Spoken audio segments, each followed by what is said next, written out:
لە هەر جاکێ بن دەم باش دەمە پێشکەشکردنا بوتانە دەمژمێر شەشە و دەست پێکە دەژی سەر نوچە.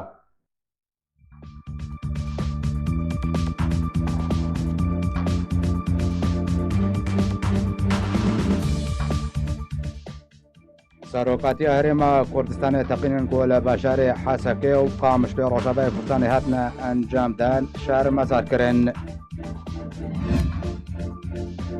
سینە محەممەد نونەرە ئەنجمەنە سووریا دیموکراتیک مەسەدێ لە ئەمریکا ڕاگەهاند و ئەڕێکەوتنە ناوچەیە ئارام وێ باندۆر و دەرئەنجامێن ئەرێنی لەسەر دۆسەیە ئەفرینێ بکێ. لە باژارۆکێ نڤلیە شیعی چەکدارن ڕژێ مەسەد شوار دەربەدەرێن عەفرینە ڕۆژاوای کوردستانی ڕەباندن و لە هەمبەر سەربەست بەرداناوان دەخوازە فدیەکردن.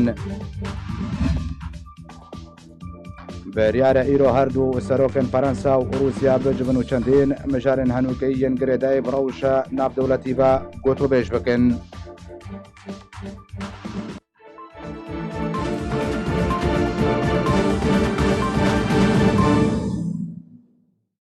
دووبارە سڵاوە پشتی تەقینە هەردوو باژارن قامشلۆ و حەسەکەیان ڕۆژاوای کوردستانی سەرۆکاتی هەرێما کوردستانی هەردوو تەقین شار مەزاکردن و مەترسیا دووبارە ڤەگەرە تەرۆرێ نیشاندا.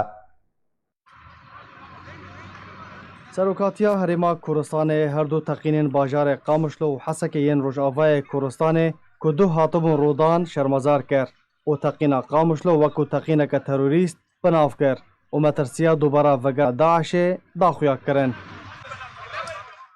Di daxuyaniya Serokatiya Herêma Kurdistanê hatiye em bi tundî vê êrişa terorîst şermezar dikin ku terorîstên Daişê roja yekşemê li Qamişlo encam dabûn û bû sedema ziyanên canî û madî. Herwiha li bajarê Hesekê jî mayînek bi otomobîlekê ve teqiya û kesek birîndar bûye. Serokatiya Herêma Kurdistanê serxwişiyê ji kesûkarên qurbaniyan re dixwaze û hevxemiya xwe li gel wan re radigihîne û hêviya başbûna bilez jê birîndaran re dike. Di daxuyaniya Serokatiya Herêma Kurdistanê herwiha amaje bi metirsiya terorî û dubara derketina Daişê li herêmê dike û dibêje derketina tevgerên terorîstên Daişê li ser asta welatên navçeyî û li ser asa navdewletî gef û metirsiyên rasteqîne ne û pêwîst e bi hevkarî û hemahengiya bêtir û karê rejd ji bo robirobûn û jinavbirina wan heye. Teqîna Qamişlo di hejdehê tebaxê danê sibehê demijmêr 8:30 li taxa Erbawî li nêzîkî dibistana pêşesaziyê roda. Ji deran dana xuyakirin ku di encama wê teqînê de welatiyekî sivîl ji ber giraniya birînên xwe jiyana xwe ji dest daye û sivîlekî din jî bi giranî birîndar bûye û ji bo nexweşxaneya Errehmê hatiye veguhestin. Herwiha ziyanên madî li cihê Bûyerê hatiye tomarkirin. Piştî rodana teqîna Qamişlo rexistina Daişê li ser ropel û malperên xwe ew teqîn li xwe gird û xweste stûyê xwe de. Di vê dema dawiyê de teqîn li bajarên Rojavayê Kurdistanê zêde bûne û herdem tîlî û pêçiyên tohmetê arasteyê şanên veşartiyên Daişê ne. Lê li hember de Qesedê û PYD di serbestberdana Daişiyan ji zindanên xwe de berdewam e. دا لە ئۆفیسا ڕێخستنە پارتیا دموکراتا کوردستان سووریا جێگرێ سەرۆکی هەپەیمانیان نیشتیمانیە هێزن شۆڕەشێ و ئۆپۆزیسیۆنە سووریە دکتۆر عەبدولحەکیم بەشار سەمینارێکە ji بۆی هەردوو لیژنەیەن هەرێمیین پارتی لە هەولێرێ و داوروبەرەوێ لە دارخستو بەگەشتێ لەسەر ڕەوشە سووریە و کوردستانە سووریە و داوین پێشاتێن سیاسی لە سووریە و ناوچەیە ئارام و ڕێکەوتنە دنابەرە ئەمریکا و تورکیادا دەربارەی بێ ناوچەیەدا ئەخبی و گرنگیە باشداریکردنە پێشمەرگەیان ڕۆژ بۆی پاراستنە دەبەرێدا زانین و ڕاگەاند ji bo rêvebirina navçeya aram divê Kurd û Erebpêk ve herêk deverên xwe birêve bibin. Ji bo mantıqa amîne yani Türk û Amerîkî bar baş nîqaş kir bo mantıqa amîne. Nerîne Amerîka ev bû nerîne Tirkiye ez ê bêjim û Amerîka ez ê bêjim. Heda jok hevdû got. Amerîka dibêje heqê Tirkî heye bi şîrîkatiya me derbasî 7 kilometre heta 14 kilometre. Goj bo çi heft heta 14 goj bo bajarê Kurdî hudûtê Kebert. Di do silahê giran dû hudût Tirkî kevin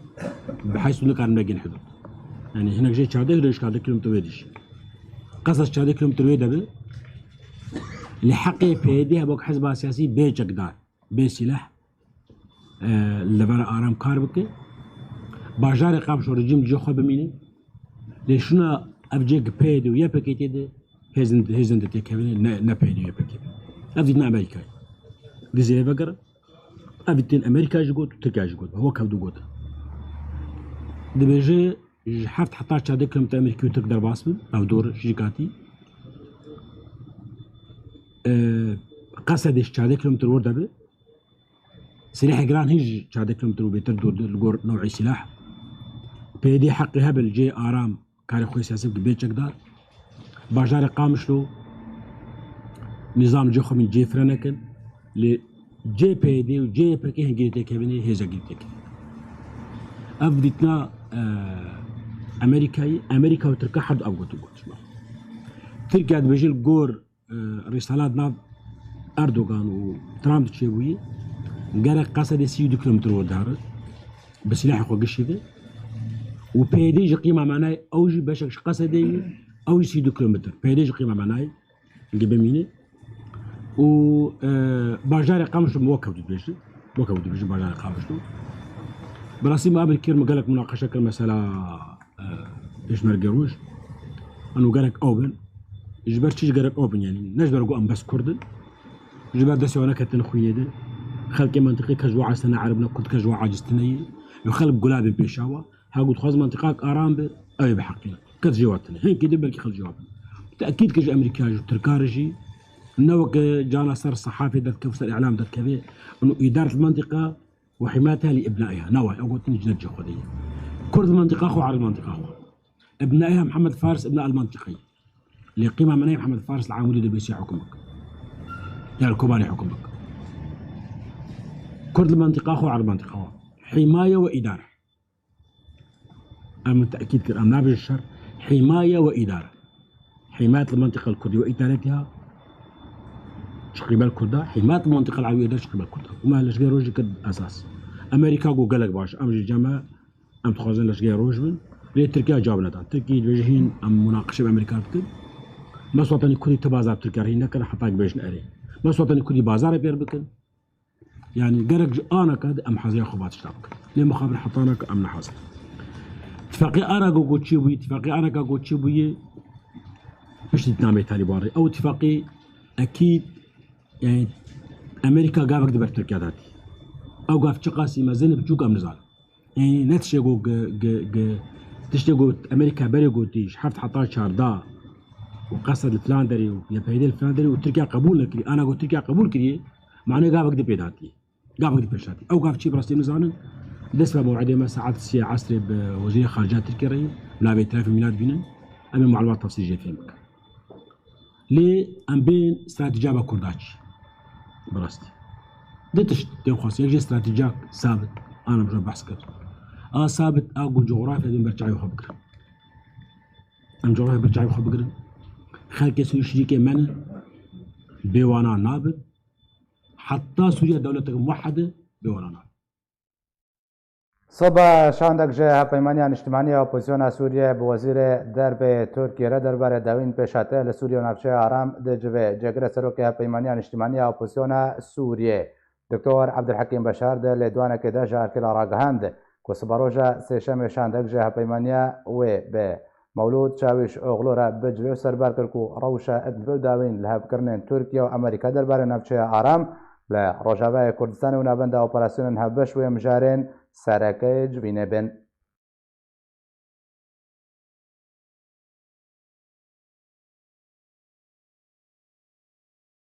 سينام محمد نرى أنجمن سوريا ديمقراطيك مسادل أمريكا كوباش سياسية قصدية راجهان كوريكفتنا هرما أرام وباندورو در أنجام أريني لسر دوسي عفرين روجاباي كردستان بكي جبو جارا یکم داخوانین به وی آوهی جالیه انجمن سوریا دموکراتیک مسده و در دکفن کنو نرا وی لامریکای اشکره کر کوره کفتنا هرم آرام ده در انجام وی ین ارینی لسر عفرین روجاوه کردستان هبن سینا محمد نونرا مسده لامریکای کو بش سیاسی قصدیه جمال پرا پیدر راگهاند کوره کفتنا هرم آرام یا کو بریاره لروجاوه کردستان لبش چم فرات ور دامزراندن ده باندورو در انجام ارینی لسر دوسای هرم عفرینی هبه و ده چارچوبه ریان سیاسی لبن سیا چارسریا سوریا گشتی ده وره رزگار کرن. اف داخوانی ده دمکیدتی کوره کفتن ناوره امریکا و ترکیه لسر هرم آرام لروجاوه کردستان هاتیه امضا کرن لێ تانەها میکانیزم و چاوانی و شێوەیە دامەزراندنە هەرێمێ هینجی نەزەلالە لێ هەریەک ji پەیدێ و قەسەدێ رازیبوونا xwe bi 5 کیلومتران derbrandine û li ser zarê mezlûm Kobanê fermandayê giştî yê Qesedê bang li ser damezrandina herêmê li ser dirêjahiya Kobanê ta Dêrikê kiriye. Her di vê derbarê de welatê Îranê helwesta xwe li ser herêma aram eşkere kir û got ew navçe cihê dilgiraniyê ye. Ew yek ji aliyê berdevkê Wezareta Derve ya Îranê Abbas Musewî di daxuyaniyekê de hat û ragihand ku daxuyanîn vê dawiyê yên Amerîka derbarê avakirina herêma aram استفزازی û cihê dilgiranî û nerhetiyê ne û ew liv û tevger gef li ser cîgiriya navçeyê ne û destêwerdaneke di karobarên hundirîn yên Sûriyê ne û dê bibine sedema tûnekirina aramiyê li navçeyê.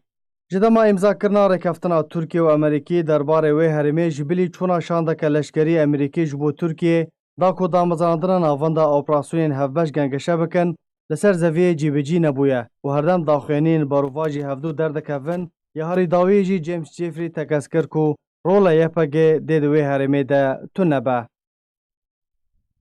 Her li ser dawîn pêşhatên navçeya aram li Rojhilatê Çemê Feretê me dirêzkeba mêvendariya Dr. Mahmud Abbas şrovekarê siyasî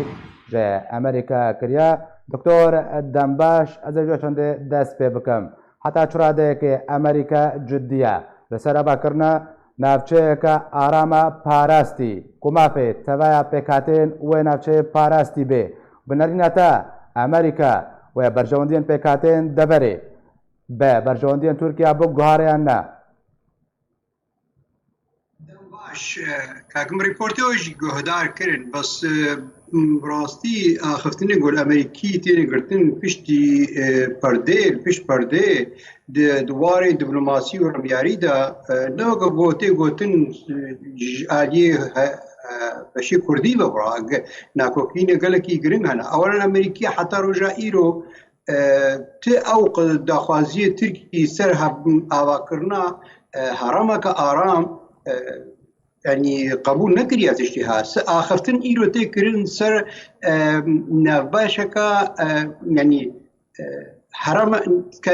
زناره کنه هفش yani. اول که زناره هفشی گو ایرو لترکی هاتی آماده کرن. گو میزنن yani delegate اوتکاری بیچه هر شش چارنیری امریکی گو هاتن و نوت لشکریت امریکی بخور آنین لورفای بترکارا ایرو پبرا ناچارنیریه دکن آلیه ترکی دا دخوازن و کابیناج که سر سینور 5 کیلومتره حتی سر سینور چمه فراتی حتی چمه دجله حتی یعنی نزدیک مبیشن بنیاد داری که او دی ببی وکا زناره که تکاری بیجه به نافچکا هفبش دوردا اوه چعنیریه جی بکن بس ناکوکی هی آمادنا نیکوکی هی هانا وگفتگو هی دیچینو تند نقابه امریکیه و ترکیه دا سرکا کی کسوی دوی نافچه دا و کی آماده بی گلو امریکی و ترکی من امریکی و ترکی کرد بن امریکی و ترکی یعنی هفبندیه دولتی بن و دوردا آماده بن حتی رجوع ویکی دیگه تلف هاتن دوی که دوارد نکری اما سر حرمه که آرام انه ترکیه آماده ببی و کردا مثلا اما بیجن قصد بی چکدار بهیلن چکی گران جواهرلن از باور اف آخفتنی ها دناف امریکیه دا سوده گوتن ترکیه افی همه نایکرن جبرگو برجواندیه امریکی ایرو وقتی دی خویا کرن انو هی شر بداعش را خلاص نبوا و ایچاوه چکی گران جواهرلین yani گرکم هو پچکی لاجک بی باشا پارتی کم هو بیجی گرکم هو دگور داخوازیه اولا ولاتی کردی به تمامی بکرن نقطه کدی که زنار ازش بدم خویا کردن بشه یکزی ریبز مت پرسی بکاب بله کرم یعنی لیمیزن ام گفتگو بکردارا جکیجا علی تیکرن علی ترکیب بکردارا تیکرن و وقتی گفتگو با علی ترکیب کردارت کردن به بشکی کردی تنیر تکرن ولی به همه بشه کردی رو تکرن یه گو سر عرضه و یه گو اپوزیسیونی رو تکرن امریکی بکره گفتگو دکن اف کس آخر دیلیگیتی ها وارد دیپلماسی دا ام کرد لی نامیزینن هر کس که علی پارتی که میزینه آبها گلک موتورسی که تخینه دی جواب کردی دکتر تبحثا توی چند ذکر تگو کتشت پشت پرده حرکتنا برا امریکا و ترکا دا دبن مێزێدا پشت پەردەدا هاتیەکردن بێک وەرێ ڕاگەاندن لەسەر ڕاگەاندنێ و زانیاری وەرنە بەڵاوکردن دوێ دەربارەدا حتان ها لە هاتن ناتێک لە هاتنا گوت بێژن وڵا گەرەکە ینی هەرامەکە ئارام بتمامی سەر وەکە گۆ خەڵۆسی گوتی سەر 40 کیلومتر یاوکە ئەردۆغان گوتی سەر 3 کیلومتر ئەوە نەهاتێدانی گفتوگۆ ئیرۆ تێکردن ئەس بەهۆر دکم ئەوە هات جارکێ هاتی هەلاندنجگە نەما سەرتی ئاخفتن دوێواریدا ئەس بەهۆر دکم ئیرۆ ئاخفتنا هەی گرنگ گوتێکردن سەر ناوچەیەکە هەڤەش سەر ینی 5 کیلومتر حتا 10 کیلومترە ئەوە هاشگێ هەیە ناکۆفی نەقەبە ئەمریکیە تورکا دەهەنە سەر بنگەها کاکیە دوێ ناوبەندێ دەبێت باشە وکا حتا چ قاسی وێ قەسە دۆختێ گۆژێ دەرکەوێ وێ چ قاسی لە ینی چەکێ گرانش دەستێوا دەرکەوێ و کی وێ تێدا ئامادەوێ کی ینی vê rolê çavnêriyê bike ئەوە هەیە گفتوگۆیە هەیە ئەو لە کۆمیتێ گۆ لە ئەنقەرا لەبر نوشت من گۆمەگۆت کو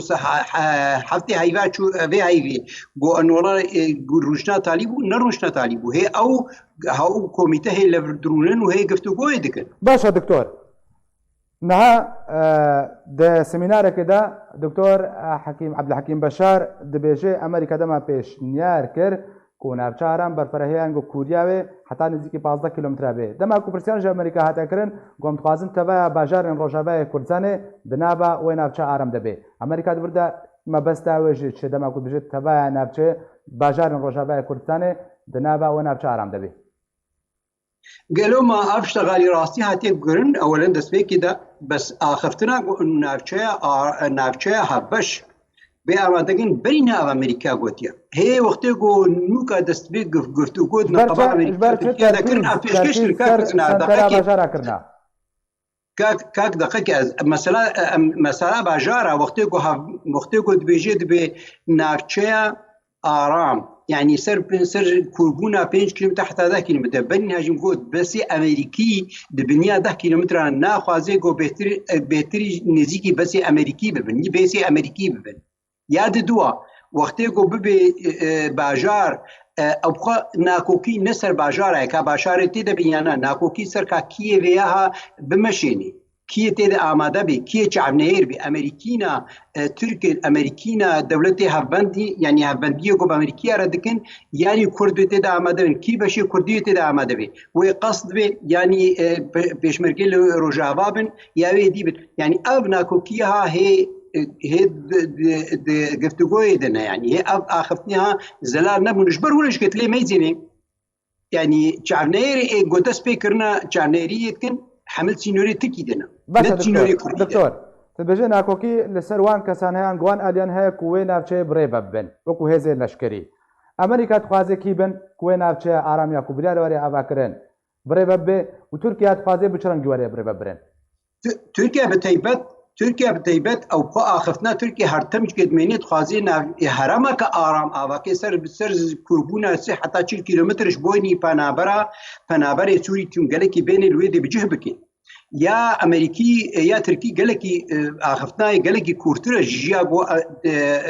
امريكا بيشكيش كديا يعني تركي دا خوازي كواناي هيا جو يعني برپرسيار عملات كرد دندروي سوري دا بجار كير لاواز بكن بس امريكي چيرو بيجن امريكا دست بيكي دجكي قبول نكري يقول تركي بي بارچك دندروي سوري دا نبر امريكا قبول نكري روسيا جي قبول نكري روسيا داخل يكرن ماريا زخاروفا بردبكا وزارة خارجية اوا داخل يكرن شكل جزلالي قبول نكرن ابتكليه قلنا قبا روسيا امريكا دا تشيد بسر حرمك آرام يا سر دي نافشيك هبش ام بنا قبول نكرن حسب تدخل دولي يعني ابناء هاتيه هي يعني اكيد ويصبح وقت بيدي خويا كرن امريكي انه قبول كتركيب كفيتا ويناكو كيد قباوي روسيا دجدر دكتور اصبحورناكم يا اساسي امريكا تخوازي كيجا الي دوينا بچي دبي بريبه بي الين بجداري دريبه بري دبكن تركيا تخوازي اوري بري بچرنگي بيتا گو كوناكو كينا براودا سر في درباري دهنا از باوريه دم تشتيكو ما حس كري دسبيك هفته هاي فيديو وقت قلنا اخفتن كدر كت نقباده وسي خال دركتن سي خالين الزلال غير خالا يا كمين يا بو ايرو تدا عمدنا بيروكو خواوا كن اورفاي تركيا دخست انه ترك بي وامريكي بن حتى باشي كرديش دي امانه نبي دخالت كرن دغو نفچا آرام جيبي نفچا حبش جيبي يعني هرم آرام بي تركيا وامريكي تنيبن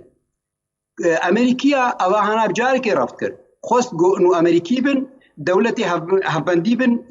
وك فرنسا وبريطانيا وانا وكرت دي اماده بن نافچه هفبش ده یا سر 5 کیلومتر حتی 10 کیلومتر الوی کرد به چکه گران بن بس دنیا و نارا چکه گران بحث نکریا و رفت جیت که گونو جسته کرد در کوید بردا جبر گونو گودر کوي برجوندی امریکی تدچی نما شرط کرن دندرو جبونی دجی داعش یعنی حرم نای یعنی پاراستن ها امریکا بجار که لاغو کیا یعنی باشا دکتور قال کی گران قباواده جدا بون نابراواد باشا دكتور تقولن كو امريكا تقرفت ان غورازي سرو چنده كورشكر روش در باسي نافچا آرام بن حتى وكانها تركيا تبرسبنا دا دبي درباري دا بنارين تا ان گلگور استراتيجيتا امريكاوي بقر لشكر روش در باسو نوان جبوي نافچا آرام كاربر سر تركيا فرض بكيانا سر تركيا سر تركيا وبكي مرجع كي سركا بقر لشكر روش كاكرشكري روج پروبلمك ايرو دنابرا كردا ده امريكي برين ها سربي اخفتن بكردار امي بيجن بقصد درايا باداره ذاتيه بفير اخفتن اداره ذاتيه بنا رفض كنج الينا او دوارك دبلوماسي ناف كردا ده بس امريكي هرتمش قد بيتخوازن انه يعني بشمرجي روج بقرن وهرم آرام او هرم فيدرال يا قد فازن اباكن قد بنسها هيزي كرت مامي دبينه پارچکی تنبي اباها ناكوكيكا نابرا كردا وامريكا ده برينها هيا بس انه تركي قبول بكي انه بيشمرجي روج اوا وقرن از باور ناك مش بن انه تركي نادا خويا كرن بركي فيتشيها بس جبرگو غايتا تركي نبونا هرمك كردي بگشتي چه دبن سها بيشمرگي روج دبن چه بن سها يا پاكي دبي يا پيجي دبي يعني اداره ذاتي دبي بس وقتي گو بكوي ناكوكيا ده هيا بيجي بي انولا از بيشمرگي روجاوات خازم جبوني ناكوكيا نقبا كردا ده بخلقيني بريگو لبهاتنك دنابرا هردو پشي كردي ده چه ببن يعني امي بيجن يه پشمرگي روجاوا ده و يا پاكي ده بيجو هب لفاتنا كرم ياريد نواد تشبي بلكي في بيشيش بيجي دا ناكوكيا ناكوردا دا بخلقيني امريكي فيها ناهيلن بكن امريكي حتى قول لفاتنا كرم ياريد نابراوا دا چنبي ويرو پشمرگي روجاوا در باس نكن يعني باش غركان بينا خوشك زلال بن جبرگو امريكي ند برجوانديا ويدا ايرو ناكوكي نقوا كوردا دا زيده بكفي واركي لشكري دا يا واركي نلفاتني دا دندرو اداري دا ترك بيتخوازي ترك خوازي جو انه لواز کې کردا جبوني جيره صحابالا بيجبوني برياري وي خورتر بر امريكا دفا مثلا لبناكن كامي وانا بمشين الغوردا خوازي اخوا باشا دكتور ادبي صورتي من جبت نخويا ابو بينها دكتور دنگت ديمن دكتور برسام اوا سينم محمد نرى انجمن سوريا ديمقراطيكا مسدج امريكا راگهان دبيجي كوريكافتنا انغو اباكرنا نافچا آرام ودر انجام باندوركا اريني لسر دوسه انغو ملف عفرين روجاباي كردستان يمكن دمكي دبي گوت نتكيك وامريكا دمك ويريش عفرين دس فكر گوت فيونديان بعفرين نينا نافچا آرام نابرا تركيا وامريكا ده اب هفكش بشرنگي چيبوا او باندور او نافچا آرام وچ نافچا کا آرام به حتا کوبكار به باندور دوسه عفرين نجبكي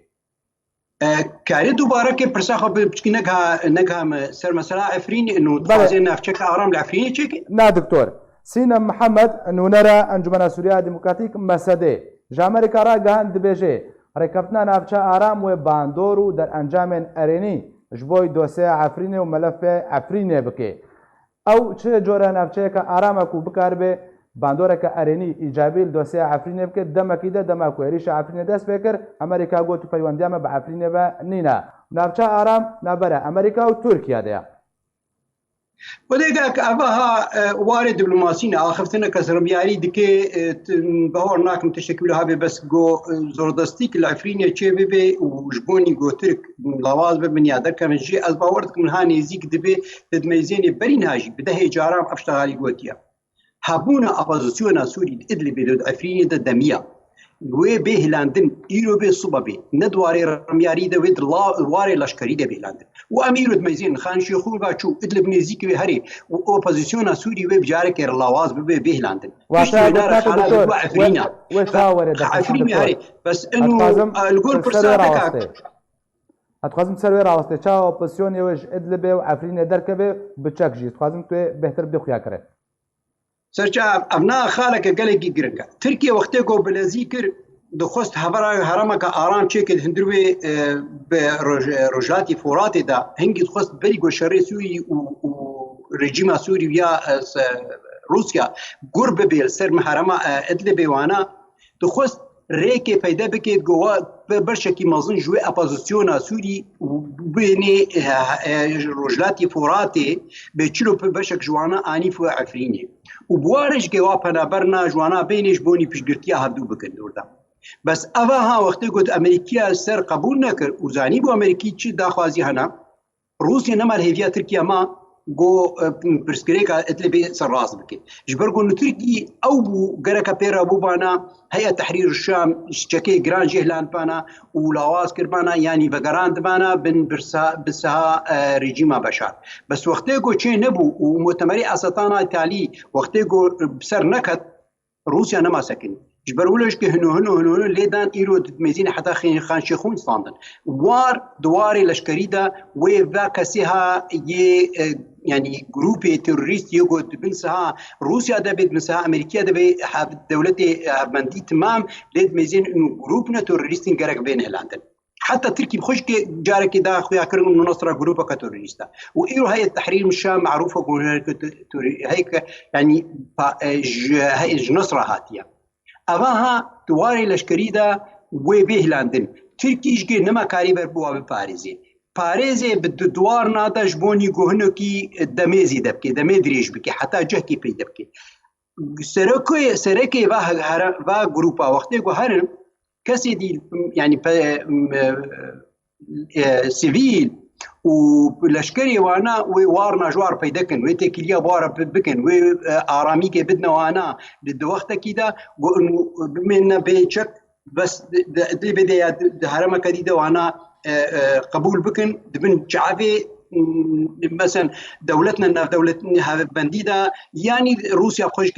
يعني وقتي امانه كي بدي بتشلو الدرعي وقت بريار دا ازيوا بباريس باشا دي خويا كريم استفاده كما خالد ايطالي انه جما سينم باشتغاليه كي از باوردكم سينم وقت کو باشتغاليه كي دا خوازي اخذ دي كي واركي رمياري دا خوازي اخذ كي انه وقت کو صبح ام في يعني هفبندا او نافندا دولتي هفبندي نافندا هفبش دخوازی بکی انو والله وقتی کم به بریاری قبول دکن ام دمیزین نویت رولا که خو گرانی که خو هندروی عفرین جیچه بکی دواری گو هبونا ترکی دورده یعنی اپوزیسیون سوری بوده نه بعکس ویا از خود میزینم انو ابشری گو روسیا او رژیم دکی و گرانبونه که خو هندروی عفرین چه بکی و عفرین جدسی اپوزیسیون سوری درخه و ترک او بیسه ترکی بهرن إيرو بصوبة بهرن يعني ويكفي دستي السلطة الرجيمي ده بس لفيدي شدميني نا اتشا او تيكلي قفتو قود نقباء أمريكية وروسيا ددميني كان تيكلي يعني أمريكية وروسيا لفر نشتن وقفتو قود كرن وكا وقتيقو القدس لفر نشتن بريات سي هايفا وبش الباريسي لفر نشتن او قفتو قود ديسا بردوام كر هنجي بشجريكا عفريني وبيدوام كرن ويكفي أزباهوردكم عفرين ديسا فاقري وفقري پارچەکش هەرەما کوردی یاگو ئەمریکی خوازن وێنە وارەکی فدرالی دا ئامادە بکەن ئەس بێری لێ دمێزێنم نەبری یاگو نۆڵای تەسیراوی يعني نافنجا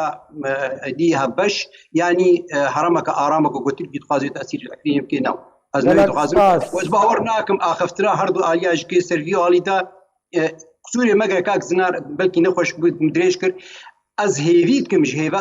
یعنی هزا کردی انه وقتی گفتگوی دیپلماسی بکن درودا به امریکا را به ترکا را بکیره بی گواره کی کمیته که یعنی کمیته که یک خویی هبی برجواندیا ملت کرد پیشکش بکن نه برجواندیا پارتی پیشکش بکن باشە دکتۆر گەلک سپاس ji بۆ شرۆڤەکارێ سیاسی دکتۆر محمود عباس و ji ئەمریکا لەگەڵ من بوو گەلک سپاس دکتۆر بریارە ئەیرۆ هەردوو سەرۆکێن فەرەنسا و رووسیا بجبن و چەندین مجارێن هەنووکەیی یەن گرێدای بڕەوشە ناودەوڵەتیڤە گوتوبێژ بکەن ئێرۆ ڤلادیمیر پوتین سەرۆکەی رووسیا وێ سەردانە فەرەنسا بکێ و لەگەڵ ئیمانوێل ماکرۆن سەرۆکەی فەرەنسا وێ بجبێ وێ وان مجارن کو دلوتکە پێشەسا زیدا وەرنا بەحسکردن گوتوبێژ بکەن وەکاتیە زانین کوڕەوشە سووریە یەکژێ مجارێن هەری سەرەکەیەک و ئیمانوێل ماکرۆن و ڤلادیمیر پوتین وە گوتوبێژ بکەن.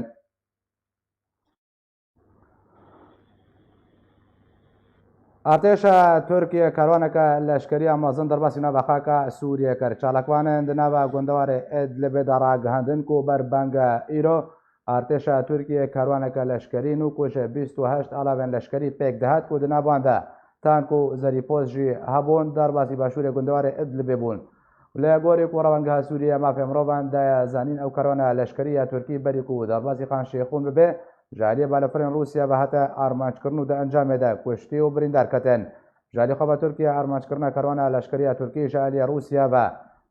بە پنپێکردن ژێڕێکەوتنên ku navbera Tirkiya û Rûsya de hene binavkir.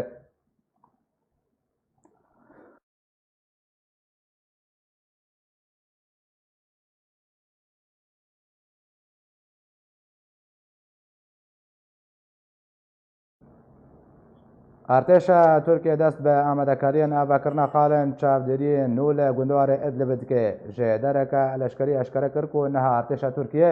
amadekariyên avakirina du xalên çavderiyên nû li bajarê Xan Şêxûn li başûrê gundwarê Idlibê dike her li gorî heman ji dera leşkerî de xuyakirin ku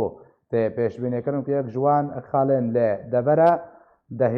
dehîretin nemir werê avakirin û ya din jî li nêzîkî gundê tibîş li derdora bajarê Xan Şêxûn bê heman ji dere serbar kir û got ku avakirina Tirkiye ji hevdû xalên xwayên çavderiyê di navbexeka Sûriyê de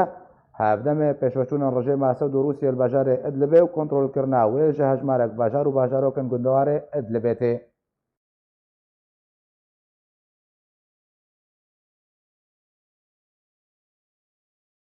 Rewanga Sûriya mafê mirovan ragihand ku ji dohva û rejîma Esed û Rûsya tûntirîn êrîş li ser bajar û bajarokên başûrê gundwarê Idlibê encam dane û serbar kir ku rejîma Esed pêşveçûnên din li bajarê Xan Şêxûn kirine. Çalakvanên di nava gundwarê Idlibê ragihandin ji dohva û balafirên şeriyên rejîma Esed û Rûsyê di armanckirina bajar û bajarokên li başûrê gundwarê Idlibê berdewam in û got êrîşên rejîma Esed û Rûsyeyên doh li ser başûrê gundwarê Idlibê ji destpêka pêkanîna proseya leşkeriya rejîmê li ser bakurê Sûriye û heta niha tundtirîn êrîş bûn û ev deber bi dehên operasyonên esmanî hatin bombebarankirin. Eman ji derê de xuyakirin ku doh derengiya şavaborî derdora Mearretun Neman û bajarokên li başûrê gundwarê Idlibê heta bajarê Xan Şêxûn bi dehên operasyonan hatin bombebarankirin ku di encama wan êrîşan de bi dehan welatiyên sivîl bûne qurbanî. Ji alî xwe ve jî Rewanga Sûriyeya mafê mirovan eşkere kir ku ji dohva û şer û pevçûnên tund navbera çekdarên rejîma Esed û grûpên çekdariyên bi ser opozisyona Sûriye li ser bereyên başûrê gundwarê Idlibê nehatine rawestandin û hêzên rejîmê û Rûsyê ên pêşveçûnên din kirine û nêzîkî Xan Şêxûn bûne. Ew jî piştî kontrolkirina rejîma Esed ji hin deverên li derdora bajarê Xan Şêxûn re. Eroha rewangehê da diyarkirin jî ku niha rejîma Esed hewla kontrolkirin û desteserkirina riya navbera Şamê û Helebê dike. Li gorî ku rewangehê belge kiriye ku derengiya şavaborî her yek ji bajarê Mearretun Neman, Xan Şêxûn, Temenê, Hîş bi dehên operasyonan hatin armanckkirin. Serbar jî kir ku li gundwarê Hemayê jî bi taybetî bajarokê Elatamnê û Kefirzêta bi tundî hate bombebarankirin. Di encamê de hejmareke kes bûne qurbanî. Serbarî bombebarankirina gundê Kbanê li gundwarê Lasqiyê ji alî balafirên şeriyên rejîm û Rûsyê ve.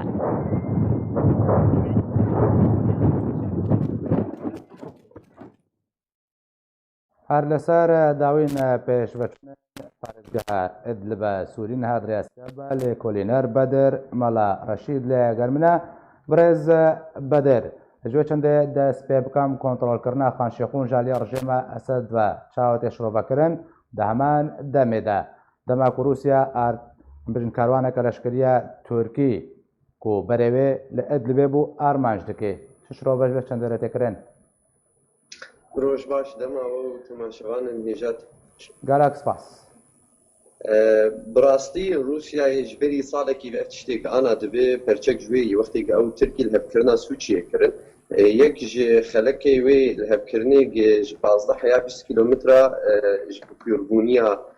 دهندره ادلبیده و باشوری حمایه پارزگاه یعنی باشوری پارزگاه یک و باکوری حم اویا بی بالا کرن جه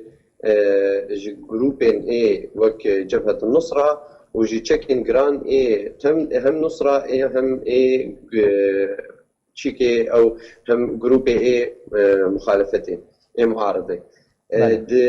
اف دما صار شويدة افتش تركيا نكاري بقدر بيبينه بهتر او باجاري بارزقا اللي هاد كت من دست اي نصرة اللي بهتر روسيا يجي بنا وكرتك يدخل يعني تركي بدست بناي بي او بکاربینه به دوران پاکش که همش بر ایریش یادن جباجاری وی جبه که جباجاری بر بحری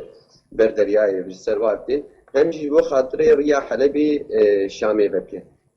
تشتی آنا گیتی خویا کرن دشره کی دریج ده 125 روز به ایریش کی و بلا به ایریش کی زحمت مزن حيا أنا نزي 100,000 بومبا وروكيت هاتن الواد دفري هان خستن لطامنة لخان شيخون والمعرض النعمان جبينا بهتري 11,000 جي إيريشة بلا فرقنا ودفي دما بهتري چار مهاده رجيم كاريبو نزي 125 كيلومتر مربع خلق تاخ بندستي خد هيا أنا جيت دخو يعني الرجيم نولو بحساني بدكي كاره كنترول بك لي تشتي قد دخو يعني چقيسة تعداوي إنسانية بچقيسة مروباتي چقيسة ويني هم سر معارضة هم سر يعني السر أوبوزيشن هم سر رجيم يبقى روسيا وانا ب يعني أرمانجن بجيبينن باشا برز بده پرسەکە سەرەکەت وردەیە دەما کو رووسیا کەڕانە لەشکریە تورکی ئارماژ کە ئەمکارن بێژن کو دەستپێکە دروستبوونە ناکۆکیانە نابەرە هەردوو وڵاتان دەکو هەردووشی گەرنتۆرن ژە ڕەوشە سووریێرە حيا أنا براستي تشتك داكو يعني كي زلال روسيا تركي يعني تكلين تركي دان تشتر عرضين جبهي مثلا أويني كبا جروب تشكدار إيه تندرة وانا جويدة كي درخ إيه وقت مصرا جور در حيانا سكتة قدن بهتر أبايا دربكي رجيم يبخبو يعني وقتي شو عندن بهتر دربكي رجيم يبو جبالي ويبو دجرك جيكي شري جنب حسيت كيني دي قلكي طنقبوية يعني 15 كيلومتر 20 كيلومتر فرقياوي هي أجي يك رجيمي حيا أنا هزي تركي نقدر باس بونه نهزي إيه كاربن بكن يعني نهزي كاربن جور به او برفدانه کی دست به بکن هزي بهتر او نقطه تركي نبر الويده كانه بشتغريا وا بكن اللي جين ده بلكي تركي نقطه زو تشيك ابا بك ريجيم جنا فازا افتشتهان بهتر به يعني هم ناميك ريجيم هم روسي بس ناقي وي استا اجشتر به جبر وقت بشتي او درباق الرتل واكت او درباق الوات تركي درباس وكت بنفس الوقت بلافري تركيا هي شازده در ازمان ادلب فريان وامتحانن ازمان ادلب دست روس دادن يعني دست روس جوار ريبا نكن طياري تركي نكاربن در بلافري وينا نكاربن در باس ازمان باشا برز بدر لا روجالات چم فرات شرو ناكوكي لسر اواكرنا نافچه کا آرام هيا لادلب شرو پاچون برا روسيا ورجيم جاليه كي بو تورکیا لە با ئەم بێژن چ پەیوەندیە هەردوو بویەر و پێشوەچوونن هەردوو ئالیان ڕۆژهەڵاتی چەمەفەراتێ و لە ئەدلبێ چ پەیوەندیان پەڤرە هەیە چ باندۆرێ لە هەف دەکەن بەردا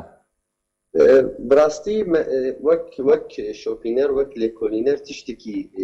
زەلالی زەحت زەلال بەردەستێ مەرۆتنە وەک تەبی ئینسانە يعني ايجل بردستا مرو كاربي هي انا ايشي بحردو مثلا هي شقيسي مديتي جافك امريكا وتركي باليه هردبن نبشر مثلا روجلاتي فراتي حلبكن الاليه روج افاي كم ام دبينن باي روس الويدكي بسر تركاب بهتر درن ئەڤ یەک ji gavê Rûsa ji zû bikirî yanî ji wextê ji em karin bêjin ji danûstandinê wanî rê vekirin ki Efrînê bistînin hîna ji 2017 yanî wîstandina Efrînê ji serê 2018 heya ana yanî ev bûnê zî 2 sal Rûs vê nav cîtînin her gi Tirk li cîkî bi Amerîkayê li hevkirinekî dikin ya gavekî aliyê li hevkirinekî dikin ji bo dawiya wê gavê şer di Rojhilat diçêne vê şer bi Kurdar diçêne vê şer bi hêzê desthilatdarê Rojhilatê çem yanî peyê derçêne vê Tirk pey hefon Rûsya li wê dekê êrişê xwe zêde dike ji ber Rûsya li vê dekê zane ew çi qeysî bi rê vihare pêş vihare hêza Tirkiyê ana di destê wê ditine ji ber NATO xwe nedayê pişta wê Amerîka xwe rojavayê çem yanî xwe rojavayê Helebê û li Idlibê parêzgeha Idlibê ne NATO ne Amerîka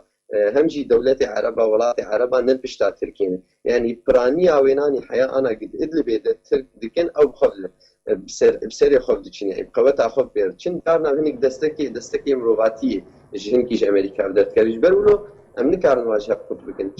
باشە برێز بەدر پرسێک بەردە هەیە ئەم کارم دەژن و تورکیا وێ تەنازولە ji Idlibê bike ji bo Rûsya û rejimê li hemberî wê Rojhilatê çemê feratê bi tebayî wergirê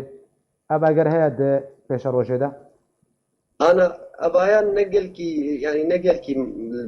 mentiq tê bi rastî 4-5 milyon insan di wir de hene insan gelek va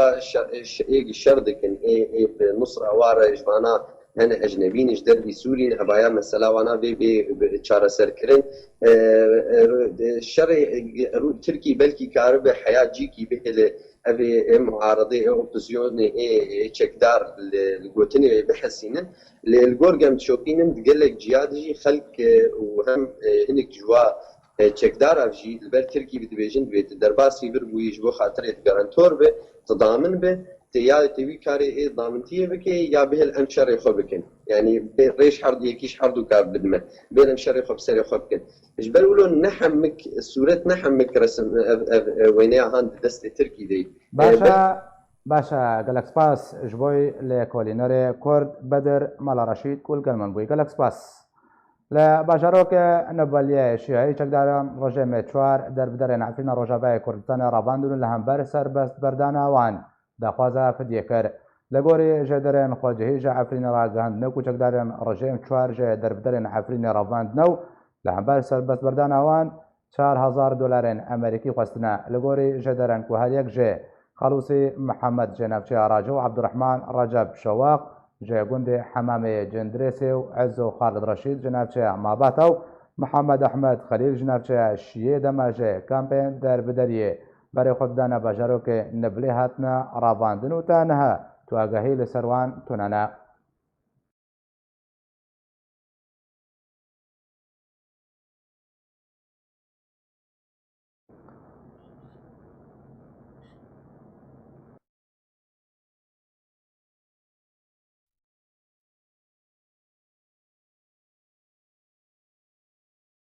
لە باژارê Hesekê Rojavayê Kurdistanê teqîna kata Rûdan û di encamê de birîndarketin jêderên xwecihî ji nava bajarê Hesekê ragihandin ku doh yekşemê li nêzîkî Filkeya Panorama li başûrê bajarê Hesekê Rojavayê Kurdistanê bombeka çandî bi teksiyekê ve teqiya her li gorî heman jêderên ku di encama wê teqînê de hejokarê teksiyê bi giranî birîndar bû ji bo nexweşxanê hate veguhestin serbarî rûdana ziyanên madî li cihê teqînê wekû heman jêderê de xuya kirin ku ev teqîn hate rûdan piştî çend demijmêran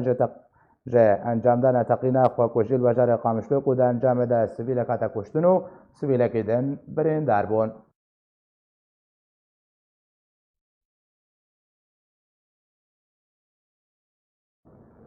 Bi bêwayî gihiştine dawiya boltanê berî bi dawî hatine jî dobare sernûçe.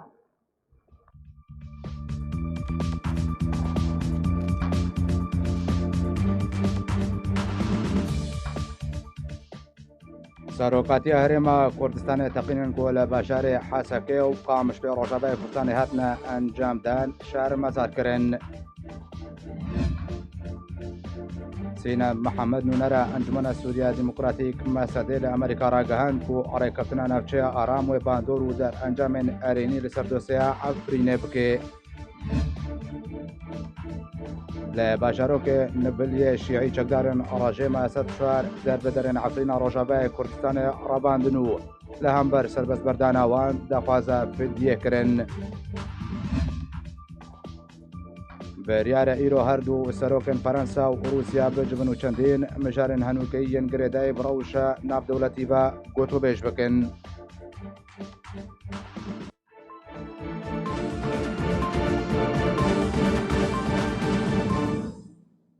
هر شاد بن